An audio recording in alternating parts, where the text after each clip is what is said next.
To get right to it, lesson from the geese.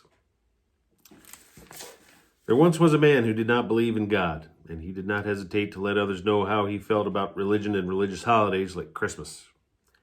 His wife, however, did believe, and she raised their children to have faith in God and Jesus despite his disparaging comments.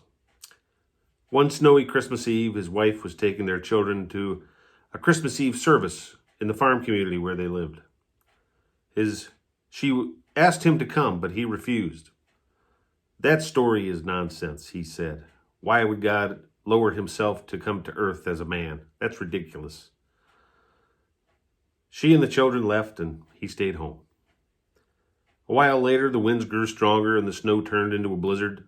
As the man looked out the window, he saw only a blinding snowstorm. He sat down to relax before the fire for the evening. Then he heard a loud thump. Something had hit the window. Shortly after, there was another thump. He looked out, but could not see more than a few feet. When the snow let up a little, he ventured outside to see what could have been beating on his window.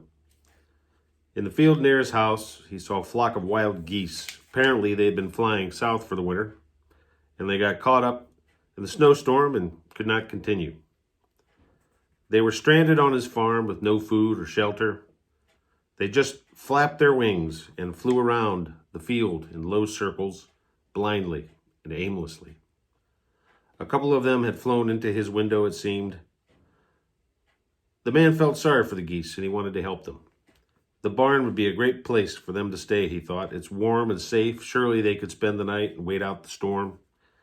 So he walked over to the barn and opened the doors wide, then watched and waited, hoping they would notice the open barn and go inside.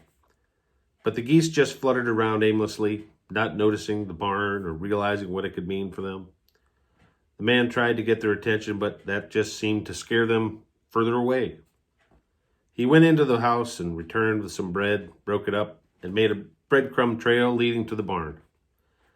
They still did not catch on. Frustrated, he got behind them and tried to shoo them toward the barn, but they only got more scared and scattered in every direction except toward the barn. Nothing he did could get them to go into the barn where they would be warm and safe. Why don't they follow me? He exclaimed. Can't they see this is the only place where they can survive the storm? He thought for a moment and realized that they just would not follow a human. If only I were a goose, then I could save them, he said out loud. Then he had an idea. He went into the barn, got one of his own geese, and carried it in his arms as he circled around behind the flock of wild geese. He then released it. His goose flew through the flock and straight into the barn. And one by one, the other geese followed it to safety. He stood silently for a few minutes as the words he had spoken a few minutes earlier replayed in his mind. If only I were a goose, then I could save them. Then he thought about what he had said to his wife earlier.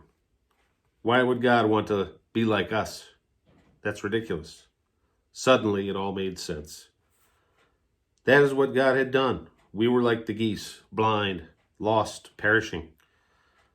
God had his son become like us so that he could show us the way and save us. That was the meaning of Christmas, he realized. As the winds and blinding snow died down, his soul became quiet as he pondered this wonderful thought. Suddenly he understood what Christmas was all about and what Christ had come and why Christ had come. Years of doubt and disbelief vanished like the passing storm. He fell to his knees in the snow and prayed his first prayer. Thank you, God, for coming in human form to get me out of this storm. Little lesson from a geese.